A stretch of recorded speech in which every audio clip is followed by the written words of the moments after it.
Camille is the head of marketing at Notion. Prior to Notion, she was at First Round Capital, so she has a great mix of early stage startup experience and did a lot of portfolio work with companies there. And then now she's head of marketing at Notion, and really looking forward to talking through the way that she thinks about marketing and the way that she works with David, who's the head of sales and customer success, who spoke to us earlier.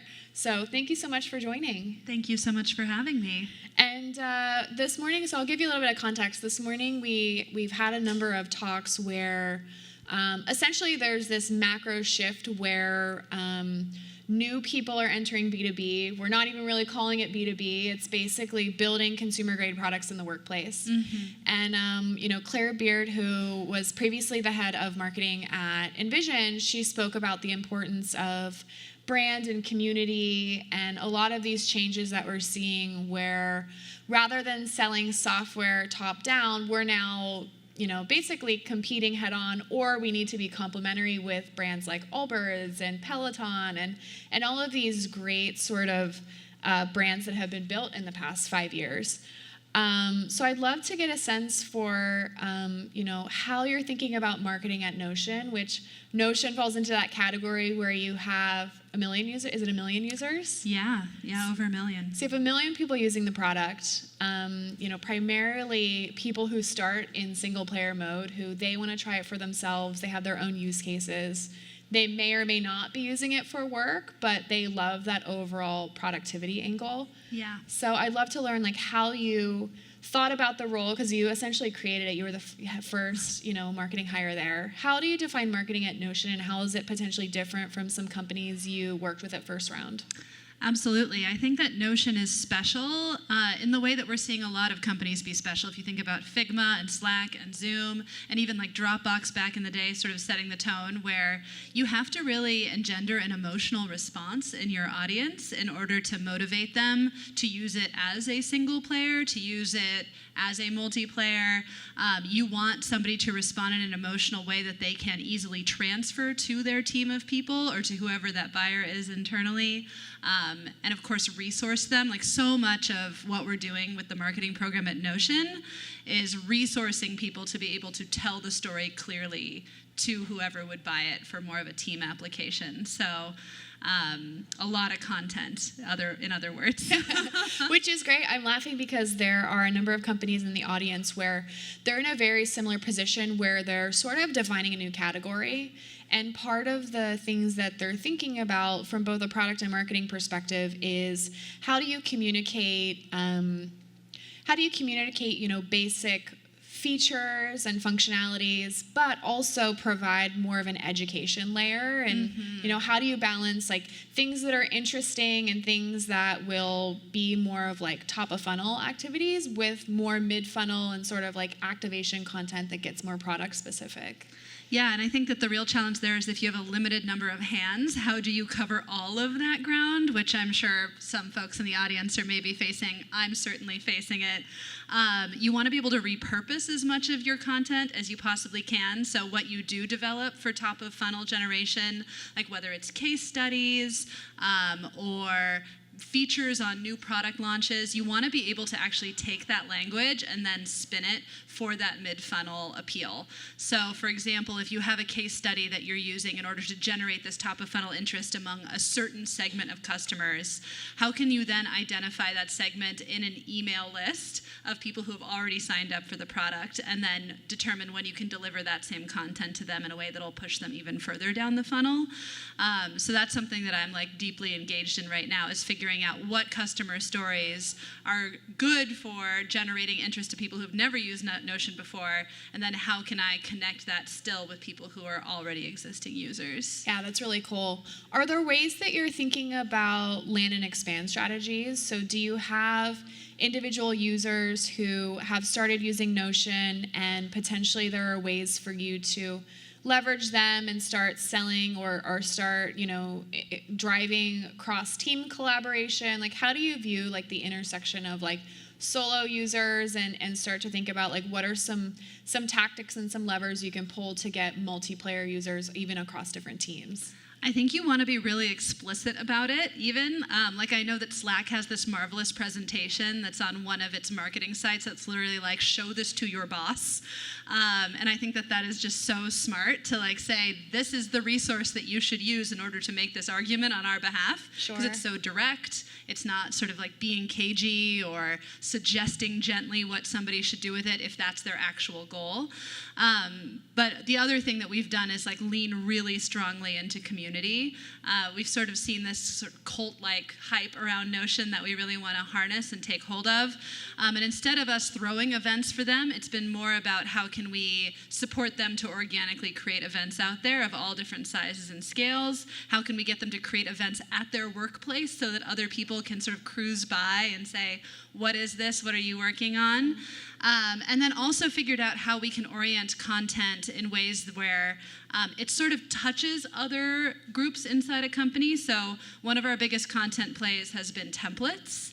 And I know that that's not necessarily relevant to all SaaS companies, but if you have anything that you can templatize to demonstrate the value of what it is your software does, how can you then take that and make it something that someone would share with somebody adjacent to them? So, for example, we have templates that are for wikis, for knowledge sharing, and we're sending those to the head of HR, but we're making it clear that as part of that wiki, you could have a homepage on Notion for your engineering team, for your design team, etc. So can we bake in content that's relevant to other teams in content that we know is being consumed by someone in particular? Oh, cool. That's awesome. It's sort of, I mean, because we're at GitHub, we can use the developer analogy, but it's sort of like open sourcing whatever is possible with your platform. Yeah, and how can you increase the surface area of that? Or how can you embed ideas in there for people, even though it's not necessarily like the main part of the content? Sure. And with the individuals who are hosting events and sort of the Notion power users, what's in it for them, and what's some of the psychology behind how you find them, engage with them, and sort of give them enough where they do this on an ongoing basis? Yeah, well, we've spent a lot of time interviewing them and understanding what is it that they love, what's really like gotten under their skin about the product so that we can pull that through to other marketing efforts. But really, it's been about celebrating them and making them feel really appreciated. So we send them swag. We have a ambassadors group that we call Notion Pros that my friend Ben Lang, who actually ran a Notion fan site, we pulled him in immediately because he's become kind of a fan favorite among our followers. And he literally will send swag, moderates a Slack group of all these Notion pros. We built a site that has like all of the instructions around every sort of size and scale of event they could possibly host. Mm-hmm. We subsidize them monetarily. Cool. We just are trying to throw a ton their way to make them feel our gratitude on a real scale. Yeah, that's so funny. I'm laughing. I know Ben very well, and there was a period in time where I actually thought Ben was trying very hard to get a job at Notion. And I thought, wow, what an exclusive company. It must be so hard to work there because Ben has amazing product experience. He's an amazing community builder. He actually was early career at Product Hunt. So I remember thinking, wow, what's going on at Notion? Like they won't hire Ben. He just keeps like writing and talking about it. So they had to wait for me to get there, and then I was like, hire this guy. I know. It's so funny to see. Like I think with these sort of products that do start with a more consumer use case, that start with almost like real like consumer brand love, you know, it's great to see how they can start to evolve. And I think David did a really good job today talking about, you know, how Notion is capturing that and pulling it up into the enterprise. Mm-hmm. How are you thinking about, like, from a marketing standpoint, are there changes that you're making from a team level, from a tactic level? Like, how will some of your initiatives start to shift as you start to go after more enterprise accounts or larger companies? Yeah, it's interesting because right now we're also so shorthanded. We have a team of like 23 people. So really, David and I have split the universe between us, where he is going to go after enterprise sales, and I am going to try to shore up our self-serve strategy to the best of my ability. And then once we feel like both of those are on solid footing from like a strategy prototype standpoint, we'll definitely figure out how to replicate and scale and then revisit what that split looks like. And then maybe I'll do more in sales enablement.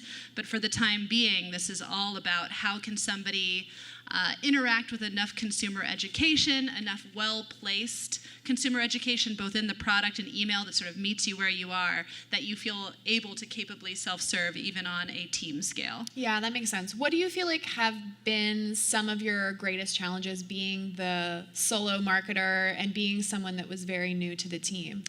Yeah, I think it was figuring out how people learn this product.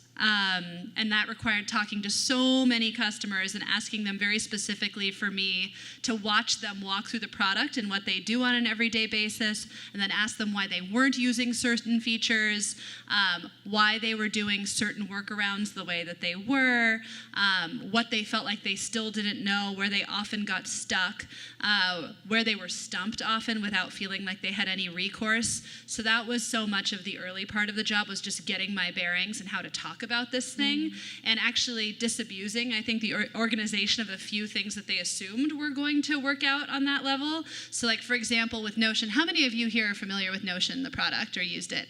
Fantastic, that makes me so happy. So there's this concept of blocks where you get, 1,000 blocks on the free plan, but a lot of people that I spoke to were like, what's a block? And so coming up against that type of thing and figuring out how marketing needs to reorient itself to educate. And so right now I'm just really in the thick of creating as much content as possible that looks like case studies, it looks like explanations of core mechanics to get people to really understand what the product's capable of for them. That's awesome. We had Rahul from Superhuman earlier, and he spoke about how they think about video game mechanics and the way that they're building the product. He also spoke about what it meant to find product market fit for a company like Superhuman. Do you feel like with Notion, do you feel like you have product market fit? Do you feel like you have it with a certain segment? Like, how are you thinking about some of those like very startup specific mechanics of the business? It's interesting how we're seeing product market fit spring up, but in like very specific communities. So to say that product market fit is just one thing where the entire market kind of like moves itself toward you, I think is a fallacy.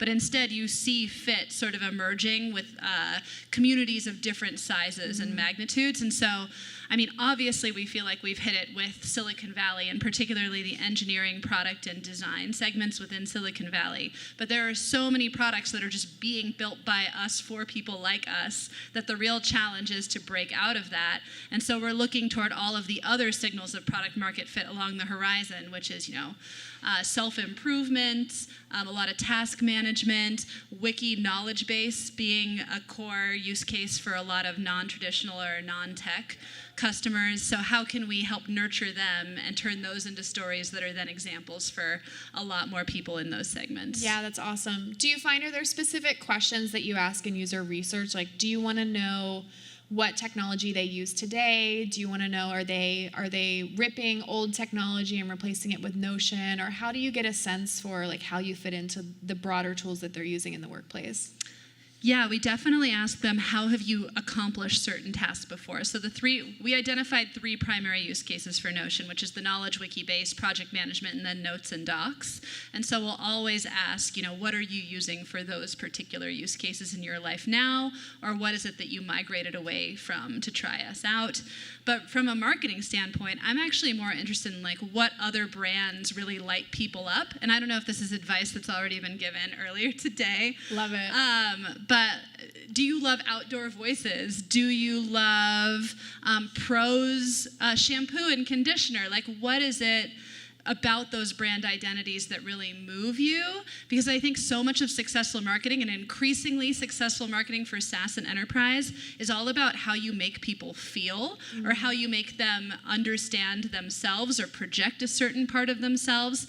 So with Notion, we want people to feel like using it is projecting the idea that they are deeply organized people who are early adopters. They value design, they value like a premium quality. And so understanding what other brands make them feel that way and how we can kind of riff based on those is one of the more interesting parts of the job. That's really interesting. Are there certain brands that you find Notion power users align with? That's a really good question. Definitely sort of like Herman Miller, high design, design within reach sort of crowd. Okay, cool. People who really appreciate spaciousness, minimalism, sleek design. A lot of Tesla owners.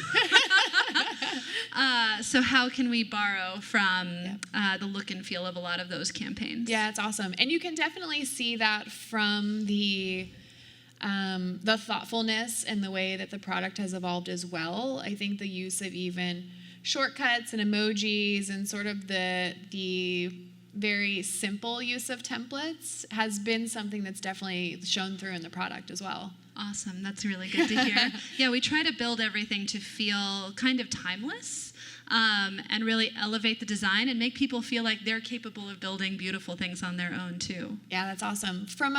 So most of the folks in the audience are seed and Series A founders, which is a group that you know very well from your time at First Round. Yes. What are some thoughts that you have as far as, making the first marketing hire? What are some considerations?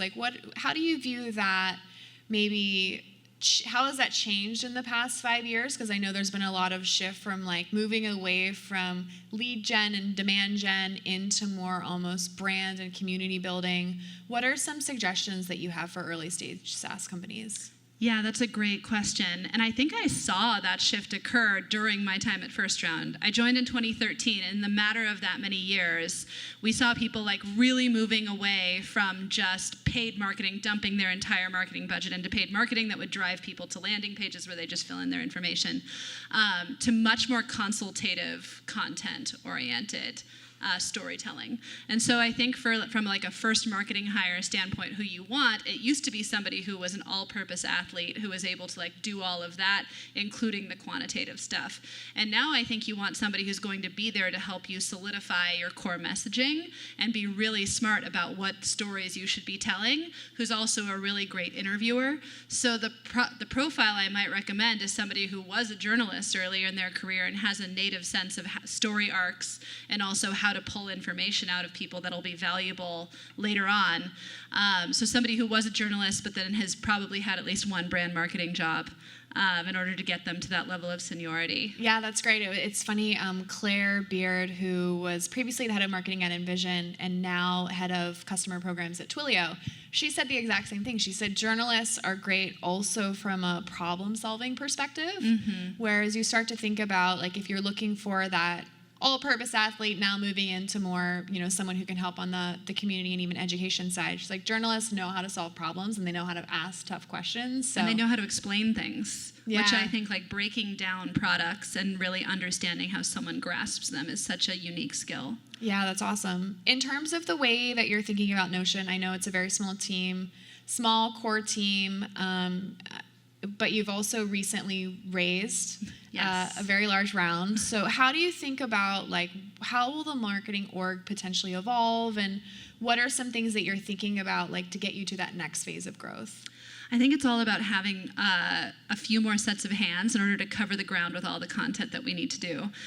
So one recommendation that I'm sure you've heard already today, but you have to understand where your audience really lives online based on the strength of whatever your product is. And for us, the product is extremely visual. So I'm coming from a job at First Round where I pretty much wrote text all day long.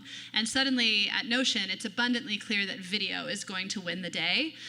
So figuring out how we can produce video at a rapid scale and different tiers of it. So we need a premium sort of product tour video, but we also need to be able to churn out explainer videos about the core mechanics of the product ourselves in-house so we can be agile and respond to customer queries and support the community support team in that way. And then also probably figure out how to do video profiles of our customers in a more elegant way. Oh, that's awesome. So I would say in terms of what we're doing now is just covering the bases as fast as we possibly can. Yeah, that's awesome. Yeah. Do you feel from a productivity standpoint, I think the word is used very broadly, and it makes sense that you're using things like templates to actually kind of drive focus in a more systematic way of viewing productivity. How do you view that evolving over time? Are there certain conversations that you want to be known for, or productivity in certain functions of a company that you're thinking about? How do you think about productivity in general? Yeah, I think that we're in the middle of a major shift with productivity, that people want to be able to construct their own systems and modify their own tools, and that there's a lot of frustration with existing solutions that you just kind of inherit, and you have to use it the way they tell you to, and hopefully your workflow can sort of be shoehorned into it. But I think increasingly people want to be able to modify their own solutions without needing to know how to code, which is why you're seeing sort of the no-code and low-code movements picking up as much momentum as they are. And so I think solutions like Webflow, also I'll shout out Airtable, I think they do an incredible job, but just giving people the capabilities to build their own systems that are going to connect just with their brains and the way they want to work a lot better. Yeah, I think that's a really interesting point, and I do applaud Airtable for their use of templates, because I think oftentimes when you have a product that can be adopted, it can start within basically any team, and there are a number of different use cases. I think sometimes having that very focused wedge into a much broader market can be helpful. I know one example that I think is really interesting with Airtable is very early on they started incorporating various different styles of org charts. Because they're like, if you want something that has company-wide visibility, then an org chart is something that has a node for each person in various different teams. And then over time, that starts to have some visibility where individual users can log in, they get some exposure to the product, and then from there, can see a number of different use cases where they can start, adopting it for themselves. Yeah. Do you feel like Notion has those specific early wedges where there's a killer use case where even one person or maybe one team immediately sees a value in the product? Definitely, and that's probably Wiki and knowledge base, because there's really not that many good alternatives out there. But also, I think our product just handles it so magically. It's so easy to edit. Anyone can engage. We hear from so many people that the experience of using Notion is so delightful that they actually contribute even though they wouldn't have contributed to documentation otherwise. And then that also gives us the opportunity to present a template or an instructional manual and say, hey, build this thing for yourself, and here are some of the ingredients you might include. And that includes OKRs. Yeah. That includes sales reporting. That includes an editorial calendar, which then introduces our customers to all of these use cases that would be relevant for other teams. That's great. It's interesting, like from a competitive standpoint, how will you lean into competitive messaging, or will you talk about some of the legacy tools and some of the existing options that are 5 to 10 years old now? We have already. You can go to notion.so/Evernote and see how our functionality stacks up compared to them.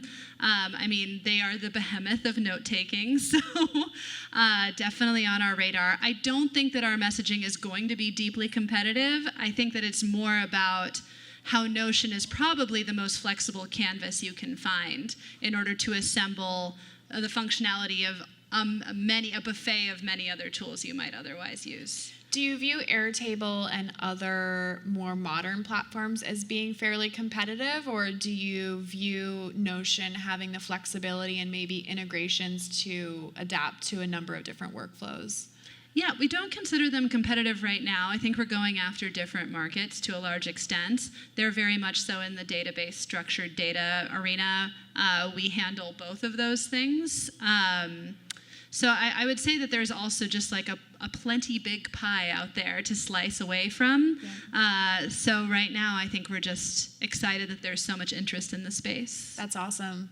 One question that we've had come up specifically with products that are creating a new category or potentially ones where they have a lot of white space. I think for them, there's some uncertainty on how much time and energy to invest in content, and sort of what is the MVP, so to speak, in a lot of these functions that are more qualitative. Mm-hmm. How do you think about, the various different types of content that you need to create? Like, At what point do you have an MVP for onboarding or for, life cycle programs? How have you sort of divided the funnel at Notion, knowing that you have scarce resources and, a lot of jobs to be done when it comes to just the content part of the org? Absolutely. I think it's first understanding retention, honestly, is like a good place to start. And how can you create content that is going to plug the holes in any buckets that you might have, because there's no point in figuring out top of funnel or mid funnel if you're just going to lose them from the bottom. So that's been a core focus since the beginning of the year, and now we're shifting gears into sort of top of funnel generation. And we're taking it a really focused piece at a time, and then giving ourselves a clear route back to experiment. So we aren't trying to tackle it all at the same time, but instead say, okay, let's move this metric from here to here over this course of time, and then we'll tackle the next thing. Awesome. Controversial question. How do you define retention and who owns it? Is that more marketing and sales together work on retention, or how do you divide and conquer on some of the more retention-based efforts? Yeah, I would say that it's sales, marketing, and then we also have this incredible growth leader named Jamie Quint who joined us, and so he's the one that's watching all of the metrics for us. And right now our eyes are really firmly focused on 7-day retention, because we have all indications that if you are very active through that marker, then you will stick around. So it was really all about just setting our sights on something very specific and agreeing as an organization that that's the metric we were going to move. Whether or not that's like the permanent forever definition of retention for us remains to be seen. But for now, it gives us something to work toward. Yeah, that's great. And then in terms of sort of, you do mention Jamie is leading growth. How does the growth, marketing, sales conversations go? Like even just very tactically, because we primarily have seed and Series A companies here. Who owns what, and sort of what is your cadence and way that you interact with each other? Yeah, there's a lot of good communication which comes from us being a small team. And we are very aware that that goes away at a certain size. So we are capitalizing on it now, and our ability to just walk over to each other, have only one point person to talk to, clear lines of communication. Jamie and I actually sit back to back and are able to sort of spin our chairs around to say, like, we want to move this metric. What kind of content do you think we could hypothesize that will do that? Okay, let's do that. So like, for example, right now he and I are going to start working on a lot of landing pages to see if we can funnel traffic in an interesting way that'll convert there, and we'll be able to talk continually throughout the day. And then I think it's been interesting how the organization has divided the world between sales and marketing, where David is much more sussing out the enterprise side of things, and right now we're really scoping out the self-serve, and I think that we will come back together, but for now it keeps us both very focused. So we do talk, we do share insights, we have a dashboard where we're constantly saying, I heard this from a customer, I heard this from a customer, how do we reflect this? But it's not sort of an everyday stepping on each other's toes affair. That makes sense, and that's a structure that I hear a lot as well. That's one that we had at Zendesk as well, is it's sort of like the self-serve team has their own metrics and path forward, and then when you have more enterprise leads that come inbound, then is there a process for how you sort of hand that off to David, or is there sort of a way where self-serve then meets the more enterprise work that David's doing? Yeah, that's actually the province of our community team on a major basis. They are the ones that hear from our customers most of the time. I'm not on the front lines in that way. Like, I will do customer interviews. I do a lot of these case study interviews, for instance, but those are people who have demonstrated themselves to be fans. And so in order to triage the concerns from people who are using the product on a daily basis, there's a very well-articulated process between community and sales, where they understand what the size and scope of the question or the team or the opportunity needs to be before they hand it over the wall to him. Awesome. That makes a lot of sense. Well, thanks so much for joining us. It was great to hear from both David's perspective as head of sales and then from you as head of marketing as well. So thank you so much for your time. Great. Thank you so much for having me. Awesome. I appreciate it. Thank you.